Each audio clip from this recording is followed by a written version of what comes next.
அம்மா வந்து இப்படி நடிக்கிறாங்க, நீங்க வந்து வயசுக்கு there's nothing wrong in it. அதுதான் வந்து அவங்களுக்கு சோறு போடுது. அவங்களோட rightful ஜாப்ஸ்ல they are doing their work. குழந்தைங்க அப்படின்ற சாக்ரிஃபைஸுங்கிறாங்க. சாக்ரிஃபைஸ் வந்து நிறைய விஷயத்துல இருக்கலாம், பட் நாட் இன் ஹாப்பினஸ். என்னதான் 40 வயசா இருந்தாலுமே ஒரு சின்ன சின்ன விஷயங்கள் வந்து கொஞ்சம் எக்ஸைட்டிங்கா இருந்தாதான் சஸ்டெயின் ஆகும். இந்த வயசுல எதுக்குப்பா? ஏன் வெளியில போய் உட்கார வச்சுக்கிறாங்க? போர் அடிச்சிடுது. நிறைய பேருக்கு இருக்கு, வெளியில சொல்ல மாட்டாங்க போர் அடிச்சிடுச்சுன்னு. அதே மூஞ்சி, அதே ஆளு, ஹஸ்பண்ட் எங்கேயோ என்னமோ பண்ணிட்டு இருப்பாங்க. இவங்க இன்ஸ்டாகிராம்ல எல்லா பொம்பளைங்களும் சேர்ந்து போட்டோ போட்டுட்டு இருப்பாங்க. போடாதீங்கன்னு நான் சொல்ல வரல, ஆனா உங்க புருஷன் எங்க இருக்காங்கன்னு முதல்ல தெரிஞ்சுக்கோங்க. இப்போ என்னென்னமோ சொல்றாங்க, ஸ்லீப் டிவோர்ஸ். ஆமா, புருஷன் போய் ஒரு ரூம்ல தூங்குறதா, பொண்டாட்டி ஒரு ரூம்ல. இந்த அஃபேர் வைக்கிறவங்க கூட பாத்தீங்கன்னா something is missing in their life. ஏதோ ஒரு எக்ஸைட்மெண்ட் குறையும் போது தான் மூணாவதா ஒருத்தர் அங்க தேவைப்படுறாங்க. கண்டிப்பா குழந்தைங்களோட their childrenோட கண்ணுக்கு தப்பா தெரியவே கூடாது, தெரியாது. பிகாஸ் இதுக்கும் அதுக்கும் சம்மந்தமே கிடையாது. நம்ம எது சொன்னாலும் அது வந்து பஞ்ச் லைன் ஆகி ஹெட்லைன் ஆயிடுது. உடனே வந்து டூரிஸ்ட் ஃபேமிலி, எங்களை விட முதியோர்கள். நான் யாரையும் அட்டாக் பண்றதுக்குலாம் சொல்ல. பிரேவ்மென் பிக்சர்ஸ் வழங்கும் அனலரசு தயாரிப்பில் சாம் சிஎஸ் இசையில் சூர்யா சேதுபதி நடிக்கும் ஃபீனிக்ஸ் ஜூலை 4 முதல் உங்கள் அபிமான திரையரங்குகளில். ஆயுர்வேதம் ஒரு பொக்கிஷம், நம் ஆயுள் நீட்டக்கும் அற்புதம். Doctor Srivarma's Preddy Queen Holidays and Resorts. Safe journey, secured stay, aesthetic environment, unexplored places, authentic foods. Live together, love together, laugh together. Speaking to you, இப்போ இது ஃபேமிலி படம், அடல்ட் காமெடி அப்படின்னு இருக்கும்போது I really wanted to speak about few comments அப்படின்னு இருந்தேன். Because you are very young and நீங்க வந்து அம்மா வந்து இப்படி நடிக்கிறாங்க, இல்லை நீங்க வந்து வயசுக்கு மீறின பேச்சு, இந்த மாதிரி காமெண்ட்ஸ்லாம் கேட்கும்போது how to you see this? It's her profession. It's her job. At the end of the day, it's her job. She's doing her job. And everyone in the film, especially film industry, if you want to be, you have to be a professional. You need to know, that this is acting, this is our job, this is not. So I've never felt anything like that because I know. இப்போ ஒரு அம்மா ஒரு இன்டர்வியூல சொன்ன மாதிரி தான், ஒரு doctor இருக்காங்க, if they're a surgeon, அன்னைக்கு வந்து they would have cut someone open with a scalpel. அது வீட்டுக்கு போகும்போது குழந்தைங்க பார்க்குறாங்களா, oh my God my dad cut someone's heart open டுடேன்னு நினைப்பாங்களா? They don't. Neuro surgeon, brain சர்ஜன்னா will they think, oh my God he open someone's brain today, நான் எப்படி உங்க கை பிடிச்சி விளையாடுவேன்னு யாரும் நினைப்பாங்க? No, it is their job. If someone is a லாயர்னா அவங்க வீட்டில் போனதுக்கப்புறம் you gave someone a divorce today அப்படின்னு நினைப்பாங்களா? நீ யாரோ சொத்தை யார்கிட்டயோ கொடுக்கறதுக்கு ஹெல்ப் பண்ணிருக்க அப்படின்னு சொல்லுவாங்க. It is their job. Everyone has a job. ஒரு ஹெல்ப்பர் இருக்காங்க வீட்டிலனா கூட, they're cleaning vessels, if they're washing someone else's plates also. When they go home, they feed. வீட்டுக்கு போகும்போது ஒரு வீட்டில் வேலை செய்கிறாங்க, தட்டு கழுவுறாங்க, வாஷ்ரூம் கழுவுறாங்கன்னா, வீட்டுக்கு போயிட்டு அவங்க குழந்தைங்களுக்கு they are clean. They are not someone who is unclean because of their job. தமிழ்மா படிக்க நான் தான் சொன்னேன், அது கூட ஒரு கமெண்ட், அது ஒரு பேர், உன்னை காலேஜ் கமிச்சிருந்தா என்ன ஆயிருப்பேன். என்ன சொல்ல வரேன்னா, that is their job. அதுக்கும் சம்மந்தமே கிடையாது. everyone in their own அவங்களோட rightful ஜாப்ஸ்ல they are doing their work. அது கண்டிப்பா குழந்தைங்களோட their childrenோட கண்ணுக்கு தப்பா தெரியவே கூடாது, தெரியாது. பிகாஸ் அதுதான் வந்து அவங்களுக்கு சோறு போடுது, அதுதான் அவங்களோட பிரெட் அண்ட் பட்டர். அப்போ நீ அந்த மாதிரி ஒரு ப்ரொஃபஷனல் தப்பா நினைக்கிறதே தப்பு. You have to treat it as your job. So I don't see it like that. And there's nothing wrong in it also. After 40 குழந்தை பெற்றுக்கிறது அந்த மாதிரி இருந்தாலுமே, இல்லை ஆஃப்டர் 40 ரொமான்ஸ் மேரேஜ் அப்படின்னாலுமே பீப்புள் அதை பார்க்குற விதம் வந்து இட்ஸ் டிஃப்ரெண்ட். இந்த வயசுல எதுக்குப்பா அப்படின்னு தானே பார்க்குறாங்க. What's you call on that? See, basically இங்கே வந்து நான் வந்து 2 பேரும் 40 வயசுல மீட் பண்ணி லவ் பண்றாங்கன்னு கதை சொல்லலை. நான் சொல்லியிருக்கிறது ஆல்ரெடி அவங்க ஒரு மேரேஜ்ல இருக்கிறாங்க, மிஸ்ஸஸ் அண்ட் மிஸ்டரா தான் இருக்காங்க. வித்யா அண்ட் அருண்னு 2 கேரக்டர்ஸ்.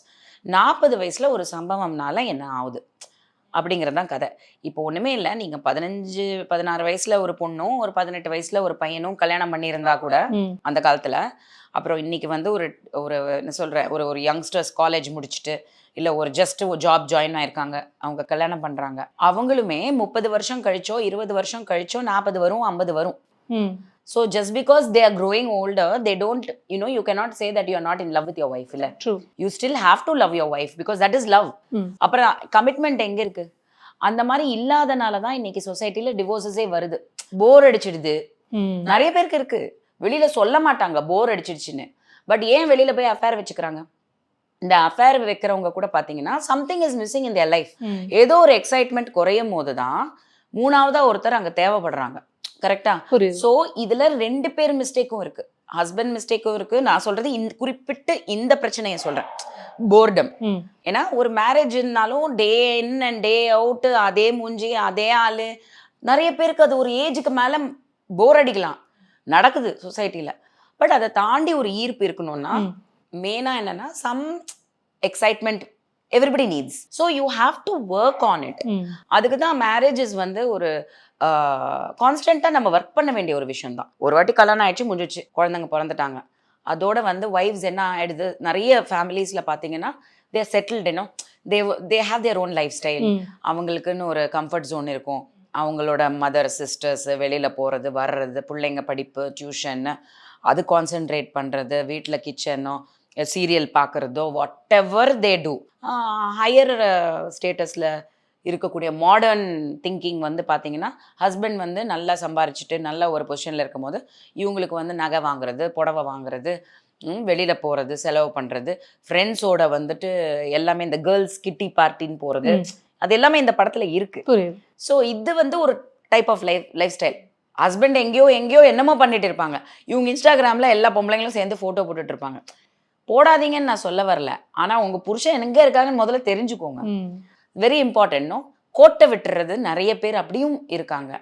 ஸோ மேரேஜுங்கிறது வந்து கான்ஸ்டண்ட்டாக வந்து நம்ம ஒருத்தருக்கு ஒருத்தர் வந்து அந்த புரிதல், அந்த ஒரு எஃபர்ட் எடுக்கணும். இன்னைக்கு இங்கே வெளில போகலாமா, தியேட்டருக்கு போகலாமா, இல்லை ஏதாவது ரெஸ்டாரண்ட்டுக்கு போகலாமா, மியூச்சுவல் எஃபர்ட், ஒரு பிக்னிக் போகலாமா, செலவு பண்ணணும்னு கூட அவசியமே இல்லை. வீட்டில் இருந்தே கூட சம்திங் டிஃப்ரெண்ட் நம்ம பண்ணலாம். Husband can cook, wife can help. So இந்த மாதிரிலாம் இன்னைக்கு இருக்கிற கொஞ்சம் இந்த ஜென்ரேஷன் கொஞ்சம் அப்படி ட்ரை பண்றாங்கன்னு வச்சுக்கோங்களேன். பட் அந்த ஜென்ரேஷன், நான் சொல்றது ஒரு 20 இயர்ஸ் பேக் இருக்கிறவங்க எல்லாம் இன்னும் வந்து அந்த ஸ்டீரியோ டைப்பாவே, அந்த பொண்டாட்டினா இப்படிதான், ஹஸ்பண்ட்னா இப்படிதான், குடும்பம்னா இப்படிதான். பட் அதனால அவங்க ஹாப்பியா இருக்காங்களா? இல்லை. நிறைய காம்ப்ரமைஸ், அட்ஜஸ்ட்மெண்ட், எப்படி சொல்றது, கண்டுக்காம போறது. ஒரு விஷயம் தெரிஞ்ச அரசல் பொருசலா ஏதோ ஒன்று நடக்குது, அவர் சரியில்லை இல்ல அப்படின்னா கண்டுக்காம இருக்கிறவங்க எவ்வளவு பேர். குழந்தைங்க அப்படின்ற சாக்ரிஃபைஸ்ங்கிறாங்க. சாக்ரிஃபைஸ் வந்து நிறைய விஷயத்துல இருக்கலாம், but not in happiness. So அதெல்லாமே வந்து வெரி இம்பார்ட்டன்ட் ஃபார் மேரேஜ். அது வந்து இதுல வந்து நாங்க ஒரு ஃபன்னா சொல்லியிருக்கீங்க. ஒரு எமோஷனல் கண்டிப்பா இருக்கு, 2 ஹாஃபா இருக்கும் படம். So it has got a blend of everything, I think. Yeah. Everywhere it is stereotyped as Mr. and Mrs. தான். Why it is Mrs. and Mr.? Probably it's stereotype ன்னு சொன்னாலே நமக்கு ஆகாது. ஸோ திருப்பி போடுறது, நான் இது என்னோட ஐடியா இல்லை, நான் நிறைய இன்டர்வியூஸில் சொல்லியிருக்கேன். அம்பிகா அக்கா is a very forward thinking person and very experienced and எனக்கு ரொம்ப சென்டிமெண்டல். ஸோ அவங்க எது சொன்னாலுமே எனக்கு கரெக்டாக இருக்கும்ன்ற மாதிரி தோணும். ஸோ எஸ்பெஷலி வந்து இந்த லாஸ்ட் மினிட்ல வந்து நம்ம ஒரு விஷயம் ஃபிக்ஸ் பண்ணுவோம், லாஸ்ட் மினிட்ல திடீர்னு ஒருத்தர் வந்து கன்ஃபியூஸ் பண்ணி விட்ருவாங்க நம்மள. அவங்க வந்து ஒரு especially it with somebody you believe, you trust and their experience you trust. And sometimes it's Vasishtar வாயால் வருதுன்னு சொல்லுவாங்க இல்லையா, அவங்க வாயால் வரும்போது யூ டேக் இட். ஏன்னா நமக்கு கடவுளோ யாரோ வந்து சொல்ல முடியாது. ஸோ ஒரு மெசஞ்சர் மாதிரி அவங்க சொன்னப்போ கைண்ட் ஆஃப் லைக் நான் யோசிச்சு பார்த்தா மிஸ்ஸஸ் அண்ட் மிஸ்டர் இந்த சப்ஜெக்ட்டுக்கு, especially family subject, husband and wife அப்படின்னும் போது ஐ திங்க் ஒரு குடும்ப தலைவி தான் ஃபர்ஸ்ட். எல்லா குடும்பத்துக்குமே தலைவி இல்லைன்னா ஒண்ணுமே இல்லை. If you see it's very difficult without a woman in the family. So இந்த கதைக்குமே வந்து பொருந்தும். ப்ளஸ் ஒரு மாடர்ன் தாட் ப்ராசஸ் இருக்கு. So I said yes, Mrs and Mr. நீங்க producer, how do you see this Mrs. and Mr.? This is like நாங்கள் இன்னைக்கு இப்போ ப்ரொமோஷன்ஸில் உட்காந்துருக்கிறது 10 நாளில் ரிலீஸ்ன்றதே இட்ஸ் லைக் ஹியூஜ். அண்ட் இமேஜினே அதை பற்றி நினைக்கவே இல்லை. அந்த மாதிரி ஒரு நாள் வந்துடும் அப்படின்னு வந்துருச்சு, அவ்வளோதான் வந்துருச்சு, இன்னும் டக்குன்னு வந்துருச்சு. இப்போ நான் 10 days Mrs. and Mr. will be out in the world. So it's அம்மா சொன்ன மாதிரி it's very surreal and just waiting. இப்படி எல்லாரும் கை பிடிச்சிட்டு இப்படி வெயிட்டிங் இருக்கும். அதான் Scary. அடுத்தது Because அதான் என்னன்னா, not because of result. Missus and மிஸ்டர்ன்ற கதை மேலே எனக்கு நம்பிக்கை இல்லாமல் இருந்திருந்தா கண்டிப்பாக நான் இறங்கியிருக்க மாட்டேன். நான் ரிஸ்க் எடுப்பேன், பட் ரிஸ்க் வந்து ஒரு காரணமாக தான் எடுப்பேன். கண்மூடித்தனமாலாம் நான் ரிஸ்க் எடுக்க மாட்டேன். when it comes to something investing money especially you need a strong point. அது கண்டிப்பாக மிஸ்ஸஸ் அண்ட் மிஸ்டரில் வந்து ரிலேட்டபிலிட்டி, ஆடியன்ஸ்க்கு பிடிச்ச மாதிரி பல விஷயங்கள், ஏஜ் குரூப்ஸ்க்கு வாரியா. இப்போ 40 இயர்ஸில் நம்ம ஒரு கதை சொல்கிறோம், 40 இயர்ஸில் ஒரு கப்பிள், அவங்கக்குள்ளே ஏதோ ஒரு பிரச்சனை, அந்த பிரச்சனைனால என்ன ஆகுதுன்றது ஒரு கதை களம் இருக்கு இல்லையா. ஸோ இது வந்து ஒரு ஆனஸ்ட் ஸ்டோரி, நம்ம ஒரு மேரேஜை பற்றி பேசுகிறோம். பட் அதே சமயத்தில் வந்துட்டு அதில் வந்து என்ன யூனிக்காக இருக்குது, இது வந்து எல்லா ஏஜ் குரூப்பும் அட்ராக்ட் பண்ணணும். ஜஸ்ட்டு இப்போ ஒன்றும் இல்லைங்க, ஏஜுங்கிறது வந்து நான் தான் அன்றைக்கி ஏதோ ஒரு இன்டர்வியூவில் நான் சொன்னேன், இந்த மாதிரி என்ன அதுதான் தலைப்பாயிடுச்சு. நம்ம எது சொன்னாலும் அது வந்து பஞ்ச்லைன் ஆகி ஹெட்லைன் ஆயிடுது. உடனே வந்து டூரிஸ்ட் ஃபேமிலி, எங்களை விட முதியோர்கள். நான் யாரையும் அட்டாக் பண்ணுறதுக்கெல்லாம் சொல்லலை. பட் த ட்ரூத் இஸ், இன்னைக்கு சினிமாவில் நீங்கள் எடுத்துக்கிட்டிங்கன்னா, தமிழ் சினிமா மட்டுமே எடுத்துக்கிட்டிங்கன்னா, ஸ்டார் வேல்யூ இருக்கிற எந்த படமாக இருந்தாலுமே 40+ இருந்தால் தான் ஹீரோ. ரியல் லைஃப்ல சொல்றேன், அது எவ்வளோ பெரிய ஹீரோஸ் இன்னைக்கு இருந்தாலுமே 40+, 50+, 60+ அவங்க தான் ஹீரோவா இருக்காங்க. அதே மாதிரி வந்து பார்த்தீங்கன்னா ஹீரோயின்ஸுமே வந்து வர்றாங்க, ஒரு 4 படம் 5 படம் மேக்ஸிமம் டான்ஸு, இந்த ஒரு பெரிய கேரக்டர் பண்ணாத யங்ஸ்டர்ஸ் வராங்க. மற்றபடி சஸ்டெயின் ஆகி நெக்ஸ்ட் கேட்டகரி 30+குள்ளே போகிறது, 40+ இருந்தாலும் ஹீரோயினா மெயின் லீடில் நடிக்கிறது அந்தந்த கதை கேட்க, அது வந்து ஒரு மெச்சூரிட்டி வந்தாதான் அந்த கேரக்டரும் கிடைக்குது அவங்களுக்கு. ஏன்னா ஹீரோவையும் மேட்ச் பண்ணணும் இல்லையா. ஸோ யங்ஸ்டர்ஸ் மட்டுமே இருக்கிறது சினிமா கிடையாது. எக்ஸ்பீரியன்ஸில் தான் நிறைய விஷயங்கள் வருது, சக்ஸஸும் வருது. ஸோ அப்படி பார்க்கும்போது நம்ம ஒரு 40 பற்றின கதை சொன்னாலும் அதை யூத்ஃபுல்லாக காமிக்கணும். ஏன்னா 40ங்கிறது வந்து ஒரு மிடில் ஏஜாக இருந்தாலும் it is the way you think you are இல்லை. ஐ திங்க் நிறைய பேருக்கு வந்து அந்த இன்னர் சைல்டுன்னு சொல்லுவாங்க, அது என்றைக்குமே அலைவாக இருக்கும். ஸோ நம்ம ஏஜ் ஜாஸ்தியாக இருந்தாலும் நமக்குள்ளே இருக்கிற அந்த இன்னசென்ஸ், அந்த ஒரு அட்வென்ச்சரஸ்னஸ் அண்ட் ஒரு சின்ன எக்ஸைட்மெண்ட், இது எல்லாமே வந்து ஏஜுக்கும் அவங்களோட திங்கிங்க்கும் சம்மந்தம் கிடையாது. It is all about your inner child and நம்மளோட இந்த த பேஷன் அபவுட் லைஃப் அப்படின்னு சொல்லலாம். ஸோ அப்படி இருக்கும்போது என்னதான் 40 வயசாக இருந்தாலுமே ஒரு மேரேஜில் ஒரு சின்ன சின்ன விஷயங்கள் வந்து கொஞ்சம் எக்ஸைட்டிங்காக இருந்தால் தான் சஸ்டெயின் ஆகும். இல்லைன்னா that's why what happens is, ஒரு லெவலுக்கு மேலே அந்த ரொமான்ஸ் ஃபயர் வந்து குறைஞ்சிடுச்சுன்னா, பேஷன் குறைஞ்சிடுச்சுன்னா 2 பேருக்குள்ள, அங்கேருந்து அந்த பிரச்சனைகள் ஜாஸ்தியாகி அங்கேருந்து தான் டிவோர்ஸு அண்ட் செப்பரேட்டட் லைஃப்ஸ். இப்போ என்னென்னமோ சொல்கிறாங்க, ஸ்லீப் டிவோர்ஸ். ஆமாம், புருஷன் போய் ஒரு ரூமில் தூங்குறதா, பொண்டாட்டி ஒரு ரூமில், ஸ்லீப் டிவோர்ஸா, தூங்கும்போது மட்டும் டிவோர்ஸா. ஐயோ, இந்த சிச்சுவேஷன்ஷிப் என்னென்னமோ சொல்லலாம், அந்த டேர்ம்ஸ்லாம் ஒண்ணுமே புரியாது.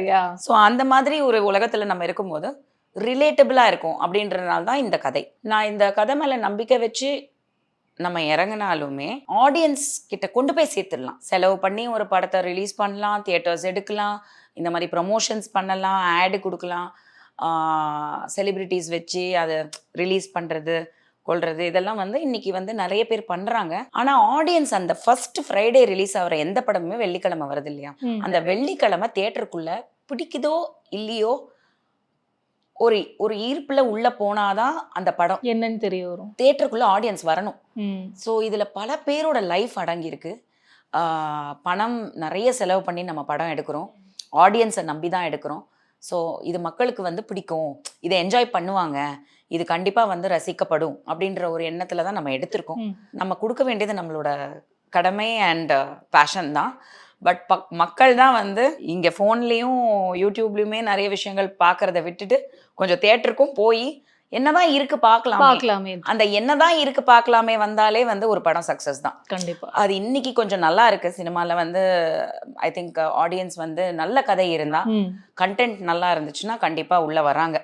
அதுதான் நிறைய படங்கள், சின்ன படங்களாக இருந்தாலும் இன்னைக்கு வந்து ஒரு பெரிய சக்ஸஸை பார்க்கறதுக்கு காரணம். பெருசாக எதிர்பார்க்கல ஆடியன்ஸ், பெருசாக வேணாங்கிறாங்க. நீ ஏன் எதுக்கு 500 பேர் ஜூனியர் ஆர்டிஸ்ட்டை போட்டு சண்டை அடி சவுண்டு, வேண்டாம், ஒரு சிம்பிள் கதையை சொல்லலாம், அது வந்து ஜெயிக்குது. ஸோ அந்த விதத்தில் பார்த்தீங்கன்னா நாங்கள் வந்து ஒரு சிம்பிளான ஒரு கதையை மாடர்னாக காமிச்சிருக்கோம். பிரேவ்மென் பிக்சர்ஸ் வழங்கும் அனலரசு தயாரிப்பில் சாம் சிஎஸ் இசையில் சூர்யா சேதுபதி நடிக்கும் ஃபீனிக்ஸ் ஜூலை 4 முதல் உங்கள் அபிமான திரையரங்குகளில். ஆயுர்வேதம் ஒரு பொக்கிஷம் நம் ஆயுள் நீட்டக்கும் அற்புதம். Doctor Srivarma's. Preddy Queen Holidays and Resorts. Safe journey, secured stay, aesthetic environment, unexplored places, authentic foods, live together, love together, laugh together.